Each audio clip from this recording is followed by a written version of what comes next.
Attaboy, girl. Thank you. Yeah. Well, today our speaker was born in Minnesota. They moved around a lot when he was young because his father was in the Air Force.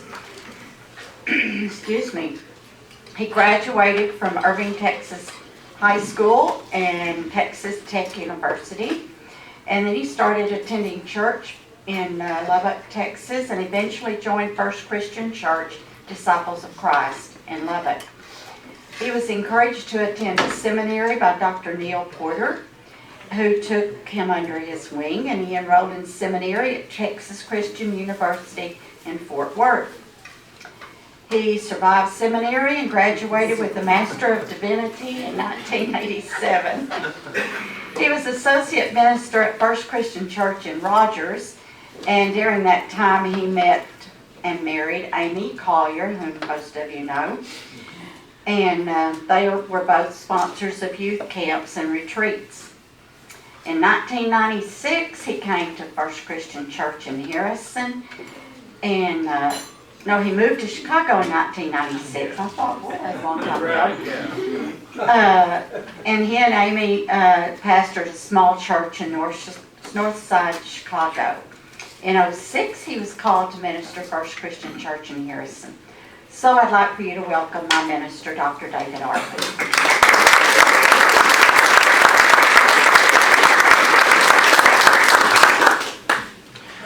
In the early 1600s in England, there was a group who sought a more pure form of church.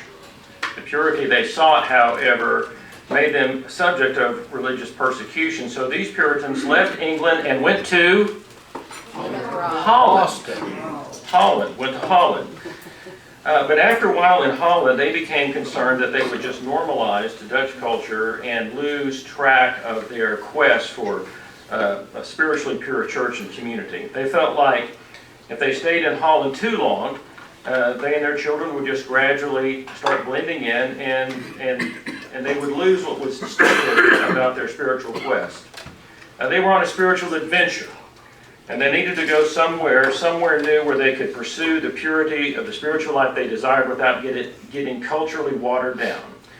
And so they needed a new place, a blank sheet. And so they resolved to leave Holland and travel to the New World. They reached Plymouth Rock on 1620.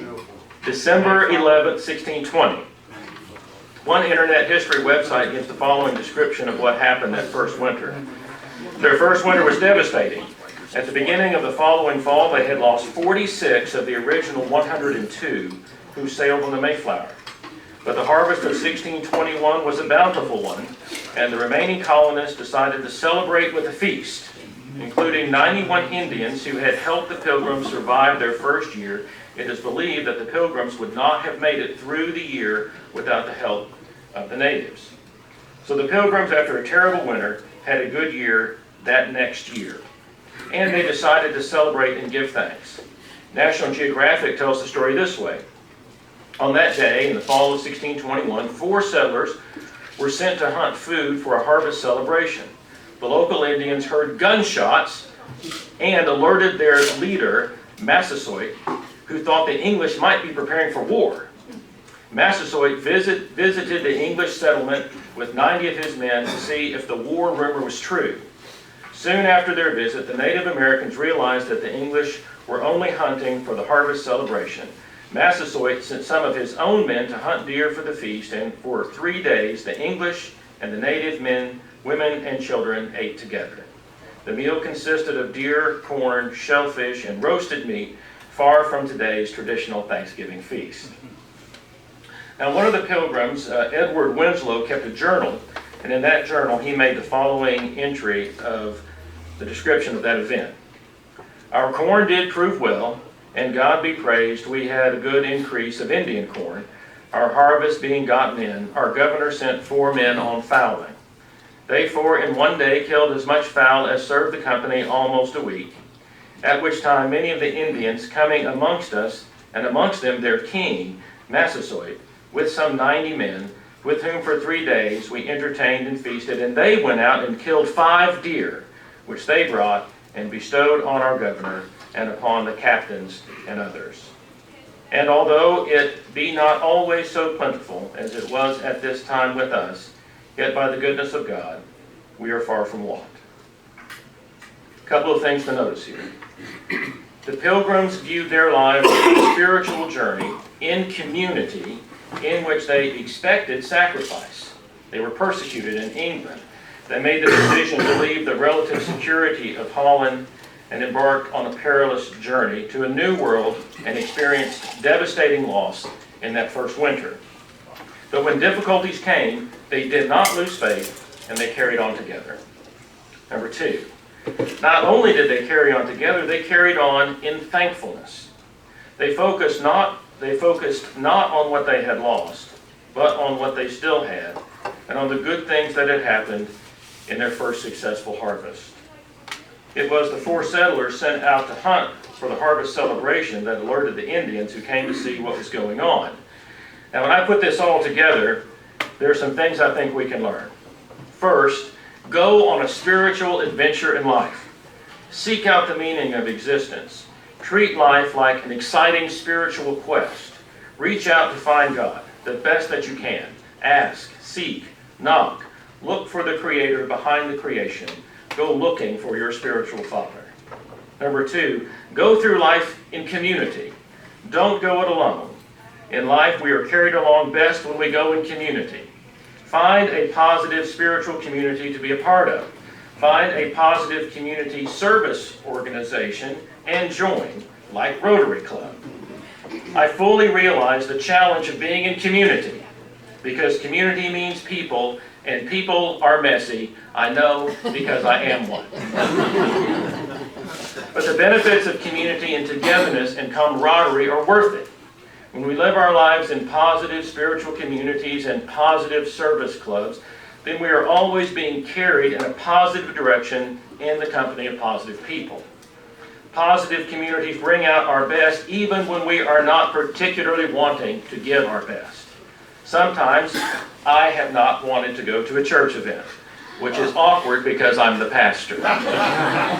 Sometimes I have not wanted to go to an event in my service club. But I have discovered some of the best things that have happened in my life have happened because I went when I didn't want to go. That's just because positive groups bring out our best even when we're not particularly looking to give our best. Number 3, when you meet adversity, keep going, keep celebrating, and keep giving thanks. When something hard happens, we might feel like getting down. In the midst of tragedy, it might feel right to throw in the towel and give up, but it's not right. We must keep moving forward because oftentimes it's in the very planning of our thankful celebrations that the best things happen. We see this with the Pilgrims. They suffered a terrible loss of 46 of the 102 in their company in the winter of 1620 to 21, but they didn't give up. They kept on going. And you know what? I bet it didn't even occur to them to give up or turn sour or ungrateful. Why? Because of the positive values and commitments of their spiritual community. So in the spring of 1621, they pulled together, planted their crops, and set out to have the best year that they could. And they decided to have a celebration and thank God for the good things that had happened. Their hunting party attracted the attention of local Indians who came and joined in the celebration for 3 wonderful days of feasting and harmony. And that celebration, that Thanksgiving moment between the Pilgrims and the Indians continues to inspire us and encourage us and move us down to this very day. And it all happened because they didn't give up when tragedy struck, because they lived their lives in a positive community that kept them going even through that brutal winter. Now in Harrison, Arkansas, in our community, one of the most positive and important groups that we have is the Harrison Rotary Club. And I want to just cheer you on some of the things that you are doing in Rotary International and here in Harrison. And when I do, I would like you to make a celebrative noise. So, the Rotary, and Patty Methvin sent this to me. These are just some of the things. The Rotary Foundation, $1 million spent on rapid response grants to fight polio outbreaks in the Horn of Africa and the Middle East. $98,500 spent to provide clean drinking water, irrigate crops, and establish fish farms in rural Kenya. $25,500 spent to provide 600 indigent women in Honduras with business training and success to small loans in partnership with the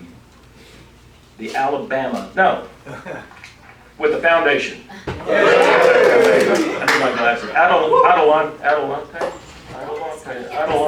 You just said it. Adelante Foundation. Okay, now, here's some things that your local club is doing. Rotary in motion. Kevin, Merrill, you worked and you put fundraising together, and you were able to provide Nancy Dees, a single parent working hard to make it, you were able to provide her a car. Yes.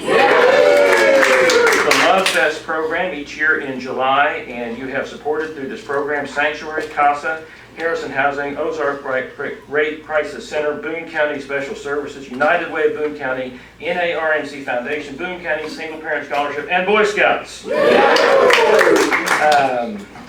Rotary Centennial Dental Clinic. Rotary Club Youth Services, Igor from Brazil, Natalia from the Czech Republic, and then the Rotaract Club, which I just heard about, you all are establishing at North Arkansas College. All right. Well, you should be proud of yourselves and your ongoing accomplishments. You are setting the bar in our town for what service clubs can do. Good for you. Way to go. And please set the bar even higher. I will be the last person to be surprised if you do, because you have a lot of very talented people in this room. However, there is one talented person, one of your best members, whose absence is felt greatly at this time. The loss of Terry Stambaugh in 2015 has been a tremendous loss.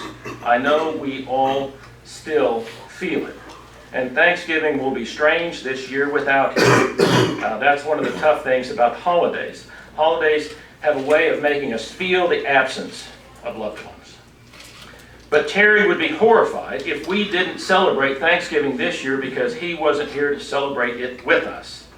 Wouldn't it be nice if we could hear Terry speak to us right now, if we could hear his voice again this day? Well, maybe we can't have that, but let me close today with the next best thing. Carrie Stambaugh shared this with me a few weeks ago. Recently, Carrie's uncle passed away and the family gathered together for the funeral. During the days round her uncle's funeral, Carrie found herself at one point in the car with her precocious 4-year-old niece. This spunky little girl had loved Terry and had given Terry her own personal nickname. She called Terry Gadget. I really like Gadget as a nickname for Terry because he always seemed to have something surprising up his sleeve. So Carrie and this little girl were driving together during that family funeral time, and the little girl piped up out of the blue to say something. Like she'd been meaning to say it, but it just crossed her mind, and she sort of just blurted it out while they were in the car, just kind of out of nowhere. Well, here I need to back up and give you some important context so you can appreciate what this little girl said. Carrie told me that she and Terry had this running conversation that whoever went first would go on in front of the other and get things ready. Terry, being a little older than Carrie, felt like he just might be the one to go first, and so he would put it this way. He would say to Carrie, "When I go on, I will go on ahead and I will get the chores done." Meaning, I'll go ahead and put things in order for when it's your turn to arrive. Typical Terry, wanting to go ahead and get things ready, but kind of an unusual phrase for this. I'll go ahead and get the chores done. I don't think I've ever heard anybody put together the idea of heaven and chores. Isn't heaven a place where you don't have chores? Unless you like chores. So anyway, Carrie was driving with the 4-year-old niece. I earlier described this little girl as being precocious. And one of the ways she is precocious is when it comes to the way that she communicates with God. You see, she has a shoe phone that she uses to talk to God. She just picks up a shoe like it's a phone and talks to God and listens for her reply. And you thought prayer was hard. So now, with all of this background, you should be in a position to appreciate what happened next in that car ride that Carrie had with her. Carrie told me that while they were driving together, the little girl suddenly piped up and said that she had gotten a message on her shoe phone to share with Carrie. And this was what she said to Carrie. She said, "Gadget wants you to know he has his chores done."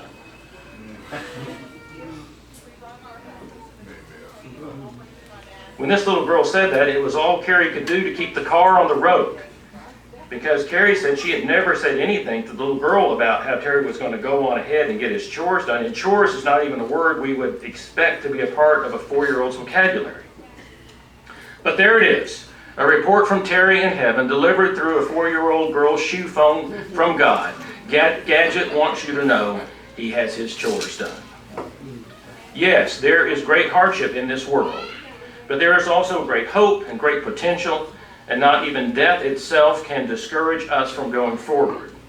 The Pilgrims back in the fall of 1621 set the Thanksgiving standard. They had suffered terrible losses, yet they continued on and were thankful. This year has been a tough one for us in the loss of a dear friend, but we will continue on because we have reason to be thankful and hopeful about the future. Gadget has his chores done. Happy Thanksgiving, Harrison Rotary Club.